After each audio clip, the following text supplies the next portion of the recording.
నమస్కారం ETV news కి స్వాగతం ముందుగా ముఖ్యాంశాలు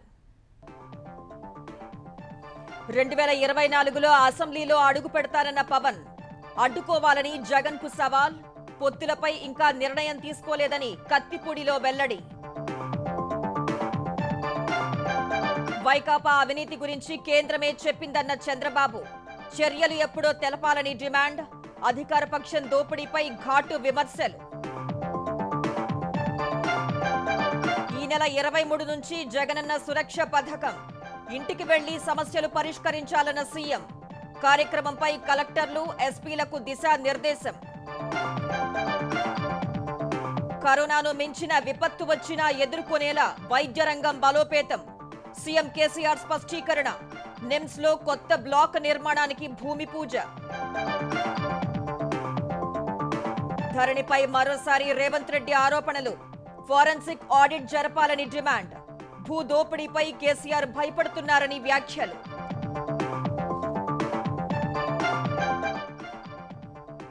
భారాస ఎంపీ ఇద్దరు ఎమ్మెల్యేల ఇళ్లలో ఐటీ దాడులు 50 బృందాలతో విస్తృత సోదాలు రాజకీయ దురుద్దేశమేనని కొత్త ప్రభాకర్ రెడ్డి ఆరోపణ తమిళనాడు మంత్రి అరెస్టుపై రాజకీయ దుమారం కక్ష సాధింపేనన్న విపక్ష పార్టీలు సుప్రీంకోర్టు అనుమతితోనే జరుగుతోందన్న భాజపా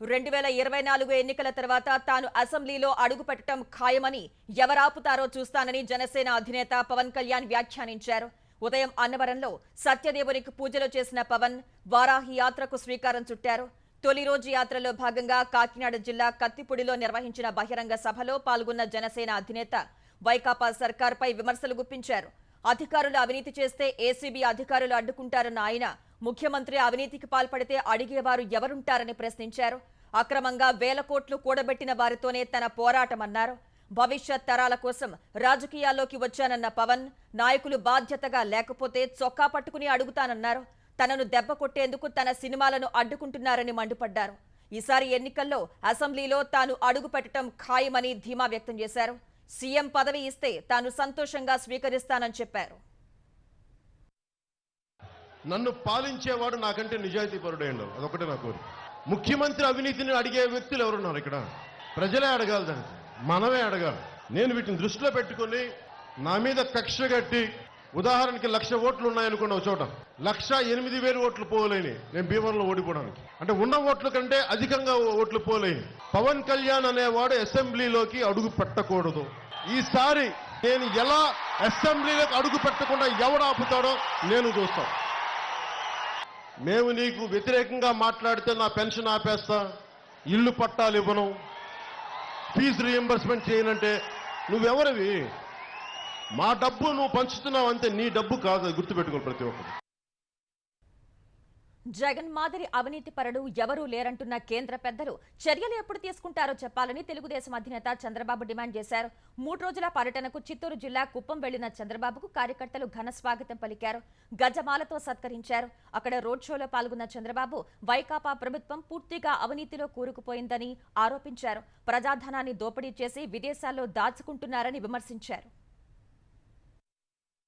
ఈ ప్రభుత్వం పూర్తిగా అవినీతిమయం ఎంత దోపిడీ చేస్తారో చూశారు కదా మీరు కుప్పం గ్రనైట్ ని దొంగలు దోచుకుంటే నేనే వెళ్ళాను అడ్డుపడ్డాను కానీ బుద్ధి రాలా ఇంకా దోచుకుంటూనే ఉన్నారు కక్కిస్తా తినిందంతా కక్కిచ్చే బాధ్యత తెలుగుదేశం పార్టీది ఈ రోజు ఈ ముఖ్యమంత్రి ఇంత అవినీతి పరుడు ప్రపంచంలో ఎవరు ఉండరు బీజేపీ పార్టీ అధ్యక్షుడే చెప్పాడు ఇంత అవినీతి పరుడు ఇంత దుర్మార్గుడు ఎవరు లేరని సాక్షాత్తు హోమ్ మినిస్టర్ చెప్పాడు యాక్షన్ ఎప్పుడు తీసుకుంటారని అడుగుతున్నా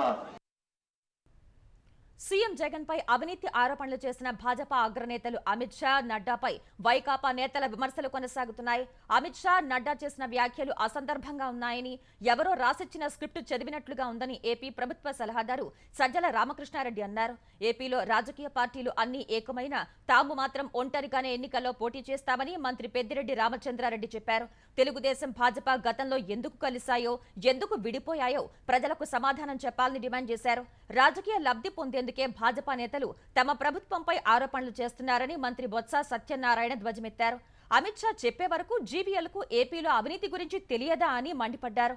వైకాపా ప్రభుత్వ వైఫల్యాలను ఇంతకాలం ఎందుకు ప్రశ్నించలేదో జీవీఎల్ ఆత్మవిమర్శ చేసుకోవాలని సూచించారు. ప్రధానితో తమ బంధం ఎలా ఉందో అమిత్ షాతోనూ అలాగే ఉందన్నారు. వందే భారత్ 2 రైళ్లు అంటే మీరు రాష్ట్రానికి ఇచ్చామండి, ఇది గొప్ప. దాని గురించి వచ్చి మనకి ప్రెస్ కాన్ఫరెన్స్, దాని గురించి డిస్కషన్. 10,300 కోట్లు ఆ జోబులో విభజన చట్టంలో వచ్చిన డెవల్యూషన్ ఫండ్స్ ఏదైతే అవి ఇచ్చారు. ఇప్పటికి ఇంకా ఆలస్యమైంది, ఇంకా డబ్బుగా వడ్డీతో సహా ఇవ్వాలి. ప్రత్యేక హోదా అనేది మా తాలూకా అంశం, దాన్ని విడిచిపెట్టేది లేదు అని పదే చెప్తుంటుండే. ఇవాళ కొత్తగా చెప్పామా, బీజేపీ ఉన్న స్టేకి వచ్చి ఈ రాష్ట్రంలో 2% 3% ఉంది. సరే ఎవరితో జతకడతాను నా మెత్తపస్తా కలిపి ఏంటంటే కొంచెం సరే నమ్ముతారు. ఏంటి చెప్తాము, చెప్పినోడికి ఇన్నోళ్ళు లోకువా. తెలుగుదేశం పార్టీ బీజేపీ వారు 2014 ఎన్నికల ముందు విడాకులు తీసుకున్నారు. ఇప్పుడు మళ్ళా కలుసుకోవాలని చెప్పే పరిస్థితుల్లో వాళ్ళు ఉన్నారు. ఎవరు పోటీ చేసినా, ఎంతమంది కలిసి పోటీ చేసినా మేము ఒంటరిగానే పోటీ చేస్తాము. రాజకీయంగా శక్తిహీనుడు అయిపోయాడు కాబట్టి చంద్రబాబు నాయుడు, ఆయనకు పొత్తులు లేకపోతే ఎన్నికలకు పోయే ధైర్యం కూడా లేదు కాబట్టి దాని గురించి ఇంకా ప్రత్యేకంగా చెప్పనక్కర్లేదు. భాజపా తొలి నుంచి వైకాపాను వ్యతిరేకిస్తూనే ఉందని ఆ పార్టీ ఆంధ్రప్రదేశ్ అధ్యక్షుడు సోము వీర్రాజు స్పష్టం చేశారు. సీఎం జగన్ ను భాజపా ఎప్పుడూ సమర్థించలేదన్నారు. విజయవాడలోని భాజపా కార్యాలయంలో మాట్లాడిన ఆయన ఏపీ ప్రజల్లో భాజపాను, ప్రధాని మోదీని పలచన చేయాలి అనే ధోరణితో జగన్ విమర్శలు ఉన్నాయన్నారు. తాము విమర్శలు చేసినప్పుడే వైకాపా నేతలకు ప్రత్యేక హోదా, విభజన హామీలు, రైల్వే జోన్ అంశాలు గుర్తుకు వస్తాయని ధ్వజమెత్తారు. కేంద్ర ప్రభుత్వం ప్రజా సంక్షేమానికి నిధులిస్తుంది తప్ప జగన్ జేబుల్లోకి కాదని సోము వీర్రాజు స్పష్టం చేశారు. అది ఒక మతతత్వ వైఖరితో ఉన్నటువంటి పార్టీ వైసీపీ. ముఖ్యమంత్రి ఇంకా మాతో బీజేపీ ఉండదు. నేను ముఖ్యమంత్రిని ఒకటే స్పష్టంగా అడుగుతున్నా, ఎప్పుడు బీజేపీ నీతో ఉంది?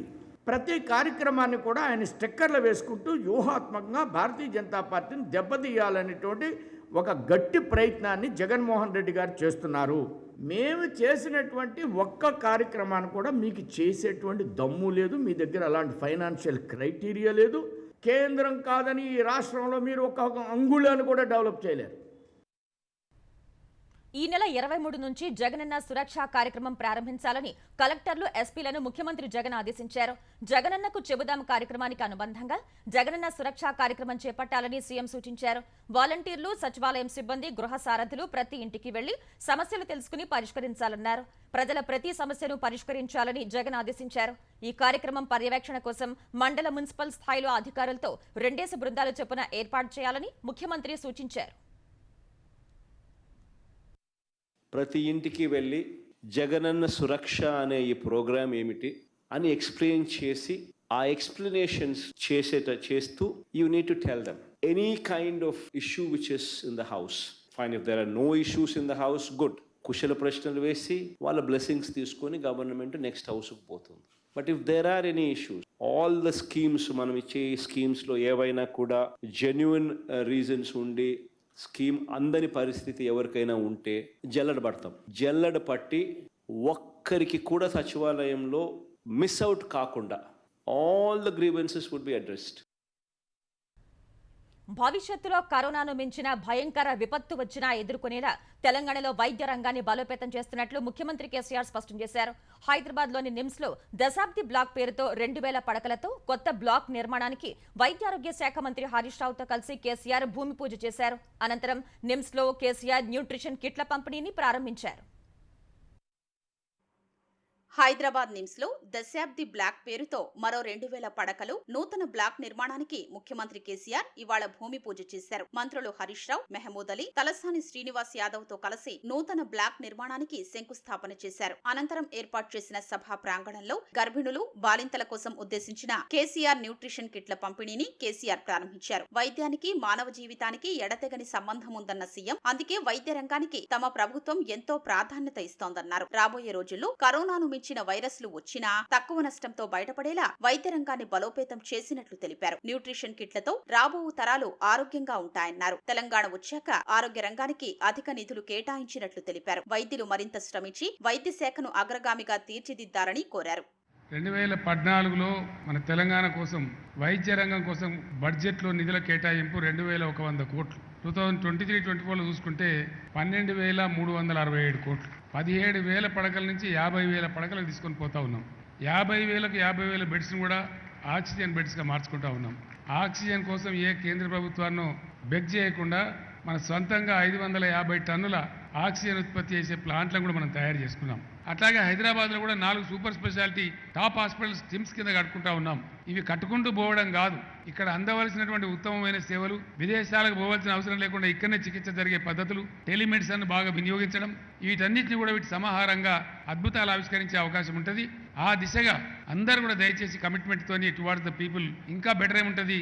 ఎందుకంటే quest for excellence never ends. మనకున్న గ్రామాలు, మండలాలు, జిల్లాలు, తాలూకాలు కండిషన్స్ కూడా మనం స్టడీ చేసి అక్కడ వచ్చే జబ్బులు, ప్రత్యేకతలు గుర్తించి ఐడెంటిఫై చేసి ఇంకా ముందుకు పోయే విధంగా ప్లానింగ్ ఉండాలి. పిఆర్ బాగా పెరగాలి. వైద్య శాఖకు మీ మీద ఏదైతే పనిచేస్తలేరు అనే బదనాం ఉందో అది తెలుగుపోయి వైద్య శాఖనే నంబర్ 1 ఉంది మన గవర్నమెంట్లో అని చెప్పే విధంగా మీరు ఎదగాలని చెప్పి మనసారా హృదయపూర్వకంగా కోరుకుంటూ నేను విరమిస్తా ఉన్నాను. ఆరోగ్య తెలంగాణ నిర్మాణంలో మరో ముందడుగు పడిందని వైద్యారోగ్య శాఖ మంత్రి హరీష్ రావు అన్నారు. ఇప్పటికే ఐటీ, ఫార్మా హబ్ గా ఉన్న హైదరాబాద్ ముఖ్యమంత్రి కేసీఆర్ దార్శనికతతో హెల్త్ హబ్ గా తయారవుతోందని స్పష్టం చేశారు. ప్రభుత్వ ఆరోగ్య వ్యవస్థను బలోపేతం చేయాల్సినటువంటి బాధ్యతను గత ప్రభుత్వాలు మర్చిపోయాయి. ముఖ్యమంత్రి కేసీఆర్ గారు మన రాష్ట్ర ప్రజల అవసరాలను, పెరుగుతున్న వ్యాధులను, పెరుగుతున్న జనాభాను దృష్టిలో పెట్టుకొని 10,000 పడకల సూపర్ స్పెషాలిటీ హాస్పిటల్స్ ఇవాళ మన రాష్ట్రంలో నిర్మించుకుంటున్నాం. ఇవాళ మన హైదరాబాద్ కేసీఆర్ గారి దార్శనిక పరిపాలనలో హెల్త్ హబ్ గా కూడా రేపు తయారు కాబోతా ఉంది. ఇవాళ మన న్యూట్రిషన్ పాలిటిక్స్, కానీ రాష్ట్రంలో ఉండే కొన్ని రాజకీయ పార్టీల పార్టీషన్ పాలిటిక్స్, ప్రజలను విభజించాలని వాళ్ళు ప్రయత్నం చేస్తే ప్రజలను బలోపేతం చేయాలి, ఆరోగ్యవంతులను చేయాలని ఇవాళ గౌరవ ముఖ్యమంత్రి కేసీఆర్ గారు ఆలోచిస్తా ఉన్నారు. ప్రస్తుతం నిమ్స్ ఆసుపత్రిలో 1800 సూపర్ స్పెషాలిటీ పడకలు అందుబాటులో ఉండగా నూతన బ్లాక్ నిర్మాణంతో బెడ్స్ సంఖ్య 4,000కు చేరనుంది. భవన సముదాయంలో ఓపీ సేవల కోసం ఒక బ్లాక్, ఐపీ సేవల కోసం 2 బ్లాక్లు, ఎమర్జెన్సీ సేవల కోసం మరో బ్లాక్ నిర్మించనున్నారు. 38 విభాగాలకు సంబంధించిన సేవల్ని ఇక్కడ అందించనున్నారు. తెలంగాణ ప్రభుత్వం సమ్మిళిత అభివృద్ధికి పెద్దపీట వేసిందని ఐటీ పరిశ్రమల శాఖ మంత్రి కేటీఆర్ తెలిపారు. సిరిసిల్లలోని శ్రీలక్ష్మి వెంకటేశ్వర స్వామి, ఎల్లారెడ్డిపేటలో వేణుగోపాల స్వామి ఆలయాల పునర్నిర్మాణ పనులకు తిరుమల తిరుపతి దేవస్థానం చైర్మన్ వైవి సుబ్బారెడ్డితో కలిసి కేటీఆర్ శంకుస్థాపన చేశారు. సిరిసిల్ల వెంకటేశ్వర స్వామి ఆలయానికి 2,63,00,000, వేణుగోపాల స్వామి ఆలయానికి 2 కోట్లు మంజూరు చేసినందుకు తితిదే చైర్మన్ కు కేటీఆర్ ధన్యవాదాలు తెలిపారు. విద్య కావచ్చు, వైద్యం కావచ్చు, పట్టణ ప్రగతి కావచ్చు, పల్లె ప్రగతి కావచ్చు, తాగునీరు కావచ్చు, సాగునీరు కావచ్చు, అభివృద్ధి కావచ్చు, సంక్షేమం కావచ్చు, గుడి కావచ్చు, బడి కావచ్చు, పర్యావరణం కావచ్చు, పరిశ్రమ కావచ్చు, అన్నింటినీ ఈరోజు జోడెద్దుల మాదిరిగా జోడించి అద్భుతంగా ఈ రాష్ట్రాన్ని సమగ్ర, సమ్మిళిత, సమీకృత, సమతుల్యమైన అభివృద్ధిని బాటలో నడుపుతున్న మన గౌరవ ముఖ్యమంత్రి పెద్దలు కేసీఆర్ గారికి కూడా ఒకసారి మనందరం ధన్యవాదాలు చెప్పాలి. ఒకవైపు ఈ రోజు ఇక్కడ గుడి కట్టుకుంటా ఉన్నాం వేణుగోపాల స్వామి. రాబోయే 10-15 రోజుల్లోనే మీ ఎల్లారెడ్డిపేట బడి కూడా తొందరలోనే మీ చేతుల్లో పెడతాం. ధరణి అనేది సీఎం కేసీఆర్ దోపిడీకి గేట్వేగా మారిందని టీపీసీసీ అధ్యక్షుడు రేవంత్ రెడ్డి ఆరోపించారు. భూ దోపిడీ బయటపడుతుందని సీఎం కేసీఆర్ రైతుల్ని, ప్రజల్ని మభ్యపెట్టే ప్రయత్నం చేస్తున్నారని ధ్వజమెత్తారు. ధరణి పోర్టల్ను ఇన్ఫ్రాస్ట్రక్చర్ లీజింగ్ అండ్ ఫైనాన్స్ అనే ప్రైవేట్ సంస్థకు అప్పగించారని తెలిపారు. ఒడిశా ప్రభుత్వం 2010లో ఈ ధరణిని ప్రారంభించగా దాని పనితీరు దారుణంగా ఉందని 2017లోనే కాక్ చెప్పిందని పేర్కొన్నారు. అలాంటి దానిని తీసుకొచ్చి తెలంగాణలో ప్రవేశపెట్టారని విమర్శించారు. ఇప్పుడు ధరణి పోర్టల్ తెలంగాణకు జీవన్మరణ సమస్యగా మారిందని ఆందోళన వ్యక్తం చేశారు. ఇప్పటి వరకు ధరణిలో జరిగిన 25 లక్షల లావాదేవీలపై ఫోరెన్సిక్ ఆడిట్ జరగాలని రేవంత్ డిమాండ్ చేశారు. ఈ టెర్రాసిస్ కంపెనీలోకి డైరెక్టర్ గా ఈరోజు శ్రీధర్ రాజు వచ్చిండు. ఇప్పుడు ఈ శ్రీధర్ రాజు అనేటి ఆయన చేతులకు కంప్లీట్ గా ధరణి పోర్టల్ అనేది వెళ్లిపోయింది. శ్రీధర్ రాజు గారికి కల్వకుంట్ల తారక రామారావు గారికి ఏం బంధుత్వం ఉంది, ఏం సంబంధం ఉంది అని నేను ఆరోపణ చేస్తలేను. ఇవాళ ధరణి పోర్టల్ వల్ల నువ్వు ఎన్ని లక్షల కోట్లు కట్టు, ఇప్పుడు శ్రీధర్ రాజు ఉన్న కంపెనీలకు వెళ్ళిపోతున్నాయి పైసలు, ప్రభుత్వ ఖాతాలకు పోతలేవు. ఆయన తీర్పు వచ్చినప్పుడు ప్రభుత్వానికి చెల్లిస్తాడంట. ధరణి పోర్టల్ వచ్చినప్పటి నుంచి ఇప్పటి వరకు జరిగిన, నేను కొంతమంది అధికారులతోని కొంతమందితో మాట్లాడితే దాదాపుగా ఈ 22 నెలలలో ఒక 50,000 కోట్ల రూపాయల లావాదేవీలు జరిగినాయి. కేంద్ర హోంశాఖ మంత్రి అమిత్ షా తెలంగాణ పర్యటన రద్దయింది. మహాజన్ సంపర్క్ అభియాన్లో భాగంగా ఖమ్మంలో రేపు సాయంత్రం నిర్వహించే బహిరంగ సభలో అమిత్ షా పాల్గొనాల్సి ఉంది. బిపోర్జాయ్ తుపాను కారణంగా రేపు ఖమ్మంలో నిర్వహించే బహిరంగ సభను వాయిదా వేస్తున్నట్లు భాజపా తెలంగాణ అధ్యక్షుడు బండి సంజయ్ ప్రకటించారు. ప్రజల్ని కాపాడుకోవాల్సిన బాధ్యత కేంద్రంపై ఉందని, అందుకే సభను వాయిదా వేసినట్లు తెలిపారు. త్వరలో ఖమ్మంలో సభను నిర్వహిస్తామని, భాజపా సత్తా చూపిస్తామని సంజయ్ చెప్పారు. బండి సంజయ్ ఆధ్వర్యంలో కార్యవర్గ సభ్యుల్ని ప్రకటించామని, ఇక అధ్యక్షుడి మార్పు ఎక్కడిదని భాజపా తెలంగాణ వ్యవహారాల ఇన్ఛార్జ్ తరుణ్ చుక్ ప్రశ్నించారు. పార్టీలో విభేదాలు ఏవీ లేవని, అందరం కలిసికట్టుగా పనిచేసుకుంటున్నట్లు స్పష్టం చేశారు. హైదరాబాద్లోని వివిధ ప్రాంతాల్లో ఆదాయ పన్ను శాఖ భారీ ఎత్తున దాడులు నిర్వహిస్తోంది. మొత్తం 50 బృందాలు ఈ దాడుల్లో పాల్గొన్నట్లు ఐటీ వర్గాలు తెలిపాయి. పలువురు భారాసా పార్టీ ప్రజాప్రతినిధులు, వారి బినామీల ఇళ్లలోనూ సోదాలు జరిగాయి. Vaishnavi group, hotel at home సంస్థల్లో ఐటీ దాడులు నిర్వహిస్తున్నట్లు అధికారులు తెలిపారు. ఈ సంస్థల వ్యాపార లావాదేవీలు, చెల్లిస్తున్న ఆదాయ పన్నుల్లో భారీ వ్యత్యాసం ఉన్నట్లు గుర్తించి కేసులు నమోదు చేశారు. హైటెక్ సిటీలోని లుంబినీ స్ప్రింగ్స్ విల్లాల్లో మెదక్ ఎంపీ కొత్త ప్రభాకర్ రెడ్డి, ఆయన అనుచరుల ఇళ్లలో ఐటీ అధికారులు సోదాలు జరిపారు. Jubilee Hills road number 36లో భారాసా MLA Janardhan Reddy నివాసంతో పాటు కూకట్పల్లిలోని జేసీ బ్రదర్స్ షాపింగ్ మాల్లో ఉదయం నుంచి ఐటీ సోదాలు సాగుతున్నాయి. కొత్తపేటలో ఉన్న భువనగిరి భారాసా ఎమ్మెల్యే పైళ్ల శేఖర్ రెడ్డి ఇంట్లోనూ అధికారులు సోదాలు నిర్వహిస్తున్నారు. సాయి ఎన్క్లేవ్ అపార్ట్మెంట్లో అధికారులు విస్తృత సోదాలు జరిపారు. ఎన్నికల ముందు తనపై తప్పుడు ప్రచారం చేయాలని దురుద్దేశంతోనే ఐటీ తనిఖీలు చేస్తున్నారని మెదక్ ఎంపీ కొత్త ప్రభాకర్ రెడ్డి ఆరోపించారు. మాకు పైనుంచి ఒత్తిడి ఉన్నది, మాకు ఎవరో పంపించిండ్రు, ఎందుకు వచ్చినామో అని వాళ్ళకే తెలియదు. మరి ఇవన్నీ కూడా ఎలక్షన్ ముంగట కన్ఫ్యూజ్ చేయడానికి, మరి ఎలక్షన్ ముంగట టీఆర్ఎస్ పార్టీ మీద ఏదో బదనాం చేయాలి, వాళ్ళు చేసే కుట్రలో భాగంగా మరి ఇది కూడా మరి దాంట్లో ఎలాంటి ఆధారాలు లేవు. మాది అన్ని కూడా బ్యాలెన్స్ షీట్ క్లియర్ ఉంటుంది. Prabhakar Reddy is a white paper, ఎప్పుడైనా ఎక్కడైనా కానీ చూసుకోవచ్చు. ద్వితీయ శ్రేణి నగరాలకు ఐటీ సేవల విస్తరణలో భాగంగా మరికొన్ని ఐటీ టవర్లను తెలంగాణ ప్రభుత్వం అందుబాటులోకి తేనుంది. కొత్తగా సిద్దిపేట, నిజామాబాద్, నల్గొండలో ఐటీ భవనాలను ప్రారంభించనున్నట్లు తెలంగాణ ఐటీ శాఖ మంత్రి కేటీ రామారావు ట్విట్టర్లో ప్రకటించారు. రేపు సిద్దిపేటలో ఆర్థిక మంత్రి హరీష్ రావుతో కలిసి ఐటీ హబ్ ను ప్రారంభించనున్నట్లు కేటీఆర్ వెల్లడించారు. జులైలో నిజామాబాద్, ఆగస్టులో నల్గొండ ఐటీ హబ్ అందుబాటులోకి తేనున్నట్లు తెలిపారు. సిద్దిపేట శివార్లో రాజీవ్ రహదారిపై సాఫ్ట్వేర్ కంపెనీల కోసం 63 కోట్లతో 60,000 చదరపు అడుగుల విస్తీర్ణంతో ఆధునిక భవనం ప్రారంభానికి సిద్ధమైంది. మొదటి దశలో నిర్మించిన ఈ ఐటీ టవర్లో 720 మంది పనిచేసే అవకాశం ఉంది. 2 షిఫ్టుల్లో కలిపి సుమారు 1400 మంది వరకు పనిచేయనున్నారు. 1000 మంది పనిచేసే సామర్థ్యంతో త్వరలో 2వ దశ పనులు ప్రారంభించేందుకు ప్రభుత్వం సిద్ధమవుతోంది. మొదటి రోజు నుంచే కార్యకలాపాలు మొదలయ్యేలా ఏర్పాట్లు చేశారు. 12కు పైగా కంపెనీలు ఇప్పటికే ప్రభుత్వంతో ఒప్పందం చేసుకున్నాయి. స్థానిక యువతకు ప్రాధాన్యం ఇచ్చేలా సిద్దిపేటలో జాబ్ మేళా నిర్వహించి కావాల్సిన వారిని ఎంపిక చేసుకున్నారు.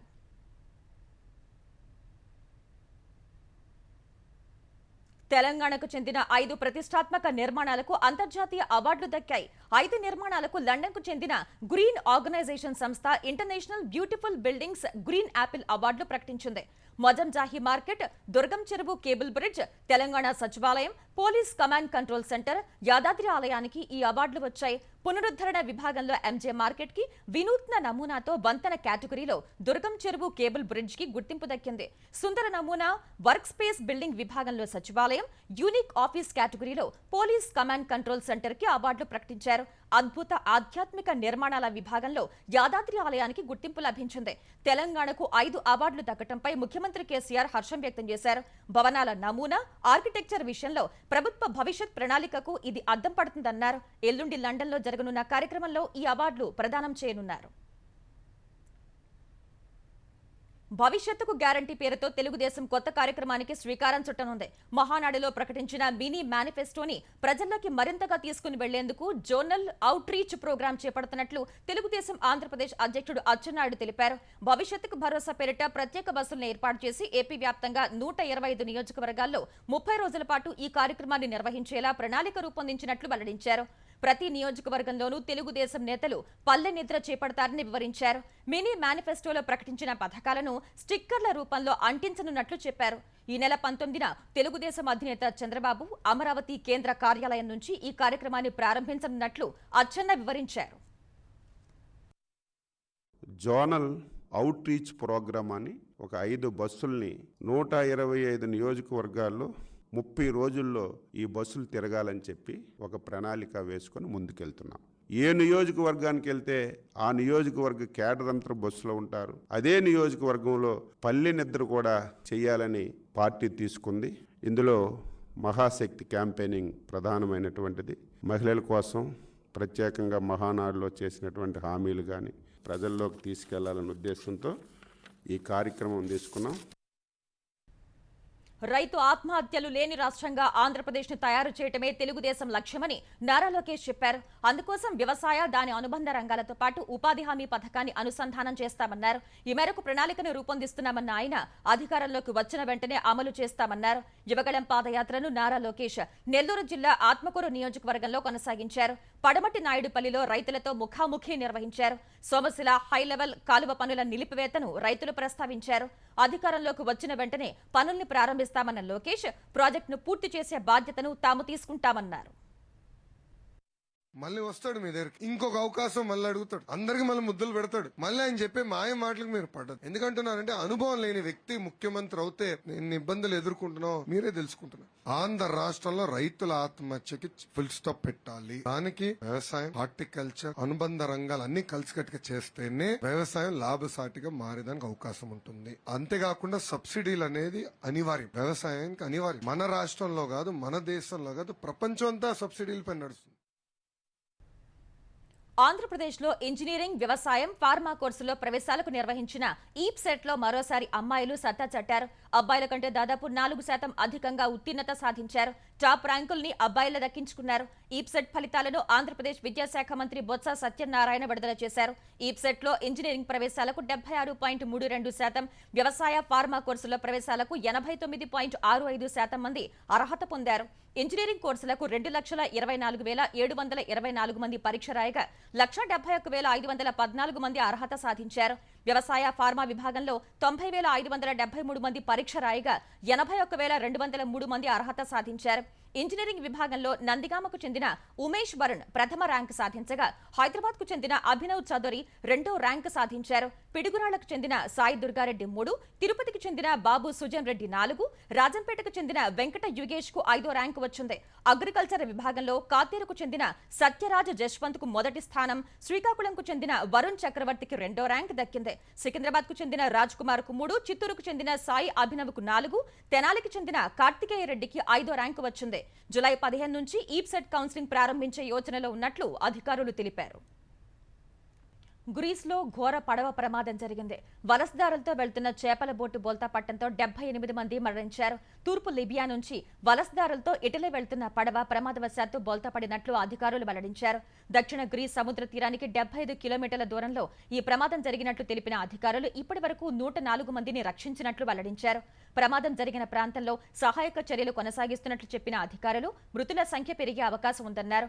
కోస్ట్ గార్డ్ కు చెందిన 6 పడవలు, నావికాదళ పడవతో పాటు సైనిక విమానాలు, హెలికాప్టర్లు, పలు ప్రైవేటు పడవలు, డ్రోన్లు కూడా రంగంలోకి దిగి గల్లంతైన వారి కోసం గాలిస్తున్నట్లు తెలిపారు. మనీ లాండరింగ్ కేసులో తమిళనాడు విద్యుత్ శాఖ మంత్రి సెంథిల్ బాలాజీని ఈడీ అరెస్ట్ చేయడంపై రాజకీయ దుమారం చెలరేగుతోంది. 2011-15 మధ్య అన్నాడీఎంకే ప్రభుత్వంలో డబ్బులు తీసుకుని ఉద్యోగాలు ఇచ్చారనే కేసులో ప్రస్తుత తమిళనాడు విద్యుత్ మంత్రి వి సెంథిల్ బాలాజీని ఈడీ అరెస్ట్ చేసింది. అరెస్ట్ తర్వాత మంత్రి ఛాతీ నొప్పి తట్టుకోలేక ఏడ్చేశారు. ఈ ఉదయం పరీక్షలు చేసిన వైద్యులు వీలైనంత త్వరగా బైపాస్ సర్జరీ చేయించుకోవాలని సూచించారు. చెన్నై ప్రభుత్వ ఆసుపత్రిలో చికిత్స పొందుతున్న సెంథిల్ ను తమిళనాడు సీఎం ఎంకే స్టాలిన్, మంత్రులు పరామర్శించారు. భాజపా ప్రభుత్వం రాజకీయంగా ఎదుర్కోలేక ప్రత్యర్థి పార్టీలపై దర్యాప్తు సంస్థలతో కక్ష సాధింపు చర్యలకు పాల్పడుతోందని స్టాలిన్ ఆరోపించారు. సెంథిల్ ను అర్ధరాత్రి అరెస్ట్ చేయడాన్ని కాంగ్రెస్ అధ్యక్షుడు మల్లికార్జున ఖర్గే ఖండించారు. ఇవి రాజకీయ వేధింపులను ఆరోపించారు. తనను వ్యతిరేకించే విపక్ష నేతలపై దాడులు చేయటం భాజపాకు సాధారణమైపోయిందని ఎన్సీపీ నేత సుప్రియా సూలే విమర్శించారు. డీఎంకే నేతల విమర్శలను భాజపా ఖండించింది. సుప్రీంకోర్టు అంగీకారం మేరకే కేసులో విచారణ జరుగుతోందని తేల్చి చెప్పింది. మరోవైపు సెంథిల్ కు సెషన్స్ కోర్టు ఈ నెల 28 వరకు జ్యుడిషియల్ కస్టడీ విధించింది. ప్రభుత్వ ఆసుపత్రికి వెళ్లిన sessions court principal judge S Ali ఈ ఆదేశాలను జారీ చేశారు.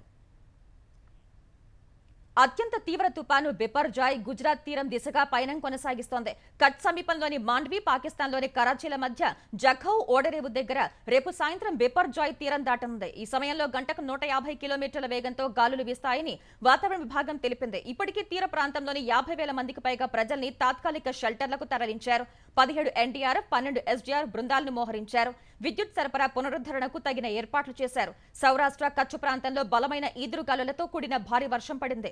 గత 24 గంటల్లో 54 తాలూకాల పరిధిలో 10 మిల్లీమీటర్ల వర్షపాతం నమోదైంది. ద్వారకలోని ఖంబాలియాలో 121, ద్వారకలో 92, కళ్యాణ్పూర్లో 72 మిల్లీమీటర్ల వర్షం నమోదైంది. పోర్బందర్, ద్వారకలో 65 నుంచి 75 కిలోమీటర్ల వేగంతో గాలులు వీస్తున్నాయి. క్రమంగా అవి 125 నుంచి 135 కిలోమీటర్ల వేగానికి పెరగనున్నట్లు అధికారులు తెలిపారు. వాతావరణ శాఖ హెచ్చరికలతో గుజరాత్ సహా పలు రాష్ట్రాలు వణికిపోతున్నాయి. ప్రాణ ఆస్తి నష్టం చాలా వరకు తగ్గించేందుకు ముందు జాగ్రత్త చర్యలు చేపట్టాయి.